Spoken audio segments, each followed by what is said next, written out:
hang on! Dorado! I got a Dorado!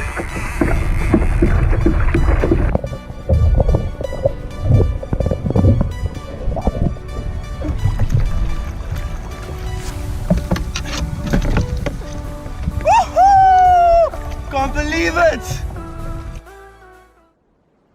What's up guys, Bradley Beamish here, and in today's video I'm doing a review on my Wavemaster kayak. And of course it's perfect conditions out there on the sea. Don't know if you can see from here, but anyway, sea is glass off. It's just perfect conditions for fishing, but we on lockdown, gotta stay safe, so I'm in the garden and I'm gonna just run over what I like and don't like about my kayak, or about my Wavemaster. So, but before I do that, I'm gonna rewind 5 months ago from when I got it, and I'm gonna just show a little bit of setting up and stuff like that, what modifications we did. So check that out. So I'm down at the beach here with the new Wavemaster kayak, just sponsored by Brett Armstrong from Wild Coast Kayaks, and we've just spent a bit of the last 2 days rigging it out. We've added a few custom accessories that I wanted on the kayak, so I'm going to run you through that now. Okay, so it's got 4 rod holders at the back, so it's nice, so you can store a lot of rods at the back while you're fishing. It's got a really comfortable seat, and so we've rigged it out. We've put this custom mat here, we installed a fish finder, this custom paddle protector here on the front. Right at the front of here it's got 2 drain plugs, one for the fish hatch and one for the main hull if you happen to get some water in. Okay, let's get started with the review now. I've taken 5 points, so I'm going to give a rating on these 5 points, which is important to me as a kayak fisherman. So hopefully when you're looking for a kayak, you can get a better understanding what to look for when you're choosing your kayak. So first you need to decide what you want your kayak for, what you're going to do with it, ocean, river. So I'm going to be reviewing this kayak as an ocean fishing kayak, and the 5 things I'm going to be looking at is how heavy is the kayak, can I carry it down by myself, how big is the fish hatch, how stable is it, how much stuff can I put in, and how fast can it go, how far can I go with it.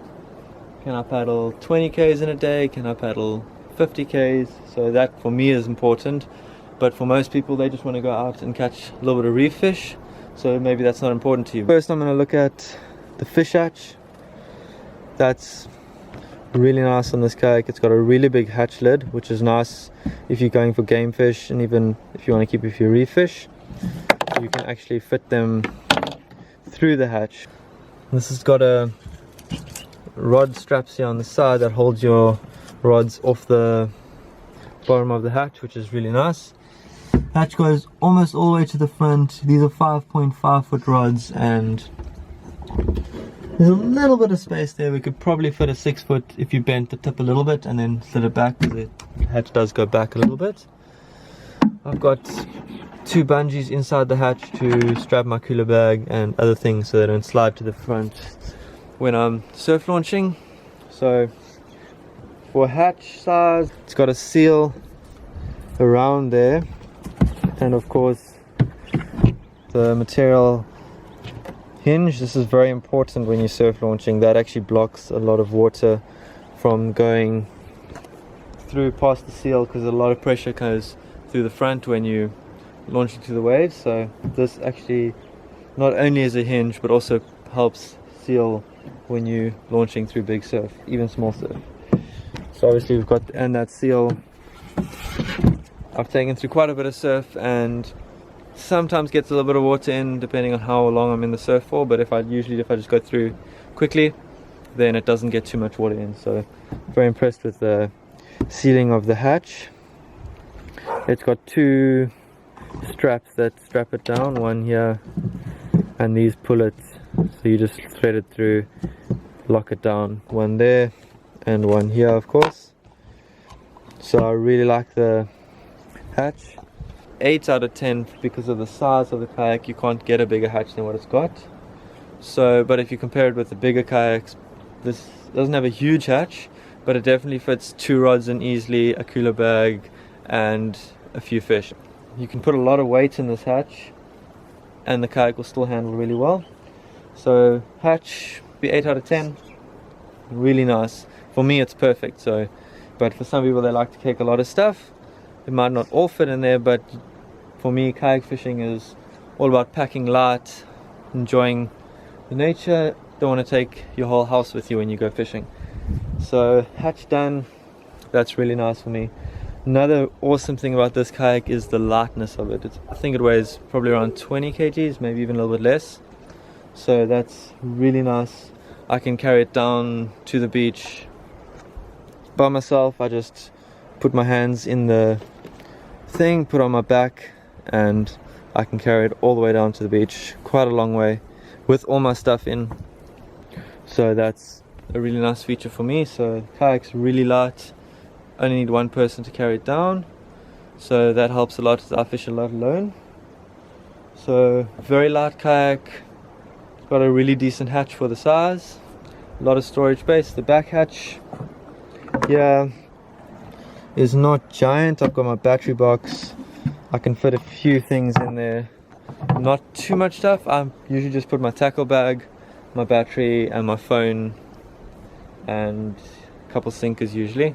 So that is not the greatest hatch there, but most kayaks are really small with the back dry hatch, so it's not a bad size, but it could be a little bit bigger. So on the back here as well, it's got nice places to secure your rods while you're fishing. That's also really important. So I've got rod leashes that I can put on. I don't always fish with rod leashes, but recently we had a time my friend tipped over, was lucky, dropped a rod, had a big fish on. So since then I've decided definitely rod leashes are a good idea. You never know when you're going to tip over and you don't want to lose your expensive rods. So very important to have places to secure your rods. This one's got quite a few around, and you can always add more on. It's got a pretty comfortable seat. I don't use a backrest. On my other kayaks I've always used a backrest, but this one I haven't used a backrest yet. Could make it more comfortable, but I found really don't need a backrest. Seats not super deep, but it's deep enough that you don't tip over. It's got nice footwells. Maybe a little bit narrow if you like to wear shoes, but I never wear shoes on my kayak, so my feet fit in there fine. Back here is more storage, just 4-inch hatch there, dry bag inside. That's nice for keeping car keys and things like that. So what else? Stability of this kayak. It's not like I've never nearly tipped on it, so probably an 8 out of 10 maybe. Like I would say, it's really stable, but if the conditions get really rough, sometimes it can feel like it could tip over. But on a general flat day, this kayak's super stable, so I would say yeah, about an 8 out of 10. So it's a really stable kayak. It's got a big hatch, and the speed on this, I can average 6 k's an hour, maybe 5 to 6 k's an hour. So it's not super fast, which is a small downside, as I like to paddle really fast. Sometimes I'm paddling 10 k's up the beach that way to go fishing. But if you're just going a reef fishing, this kayak is really good. And even drifting with live bait for game fish, really nice. As you can, I'll use it for my live bag on the side, but hopefully eventually they'll come out with a live bait well in front of the seat, but we'll see about that. So let's overview of it. It's got a really nice hatch, it's really light, pretty stable, seat's really comfortable. Just the one downside is it's a little bit slower than the much longer fiberglass kayaks, high performance kayaks, but so far I've used it for trawling. I've tried to catch tuna on it. I've got a Dorado trawling in the Transkei, so it can be used for trawling, but it's not like ideal. Drifting live baits, this thing's awesome. A little bit of trawling and bottom fishing, it's just perfect. That's pretty sure it's designed. This is designed with bottom fishing in mind. It's got a nice hatch. You can fit 2 rods in. It's got rod holders. You can even fit 3 if you wanted, if you're using a Zuri rod. So bottom fishing, this is 10 out of 10 kayak for me. Game fishing, I would rate it about an 8 out of 10, just because of the speed. If this thing was a little bit faster, this would be the ultimate offshore fishing kayak. I still paddle 10 k's easily with this in a day. I'll go to my spots that are 5 k's up the coast, but for reef fishing, for what most people do reef fishing, just paddling 500 meters out, a kilometer out, 2 k's out, that is this kayak's perfect. So hopefully you enjoyed my little review of this kayak. And obviously lockdown, I can't go fishing, so if you guys can think of any other videos that you would like me to do, maybe how I set up traces, what rods I use, or anything else like that, just drop a comment down below and let me know what you thought of this review. This is my first time reviewing a product, so hopefully you enjoyed it. Give me some tips for my next video. And I just want to thank Wild Coast Kayaks again for sponsoring me this kayak. I really appreciate it. I've really enjoyed using it, and hopefully we can get back out on the water soon and catch a couple fish. See you on the next video.